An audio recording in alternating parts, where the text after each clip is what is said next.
Bonjour à tous, comment vous allez? Vous allez bien? Je vais magnifiquement bien, je sais que vous aussi vous allez magnifiquement bien. Nous allons donc parler aujourd'hui de la 7e chronique. Nous sommes toujours dans les chroniques du milliardaire et nous allons parler de la 7e chronique avec qui a pour thème à la recherche de la meilleure compagnie de marketing de réseau. Vous savez, c'est toujours là. Il y a des gens qui vont vous dire qu'aujourd'hui je vais aller chercher la meilleure compagnie de marketing de réseau. La meilleure compagnie. On fouille celle qui est bonne, celle qui est meilleure. On veut la chercher. Alors, nous on a donc essayé d'entrer là-dedans.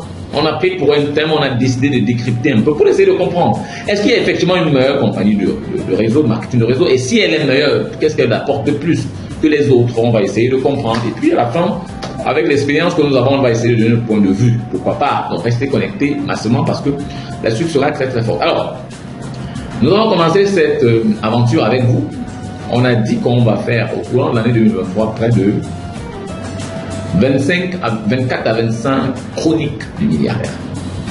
Alors pour aujourd'hui, nous sommes à la 7e chronique, on va essayer d'aller questionner le marketing de réseau, mais cette fois-ci sur l'aspect compagnie ou une entreprise. Quelle est une entreprise? Qu'est-ce qu'une entreprise peut avoir que peut-être les autres n'ont pas? Pourquoi les gens vont toujours se dire qu'on va chercher la meilleure compagnie?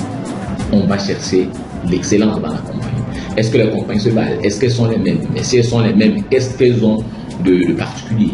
La compagnie, elle est là pour, elle a un produit de qualité et elle cherche l'homme que vous êtes, vous et moi, pour pouvoir l'aider à atteindre les cibles et à distribuer ses produits de la meilleure façon, à distribuer des produits et à créer autour des réseaux de distribution qui permettront de distribuer ces produits en masse au sein d'un certain réseau. Alors qu'est-ce qui peut rendre cette compagnie meilleure que d'autres? Ou alors, si elle n'est pas meilleure, pourquoi elle se valent? Pourquoi est-ce qu'elle se valent? Et si elle se valent, sur quel élément on va se baser pour dire que les compagnies marketing de réseau sont les mêmes? Alors, restez connectés, c'est la première capsule de la 7e chronique du milliardaire. On va évoluer le temps d'aller au tableau pour vous expliquer étape après étape ce qui nous permet déjà de mettre ce thème en place, cette chronique en place. Et maintenant, quels sont les éléments qui sous-tendent ce qu'on va donner à la fin comme conclusion? Alors, si ça vous plaît, pour la suite, cliquez j'aime, aimez massivement.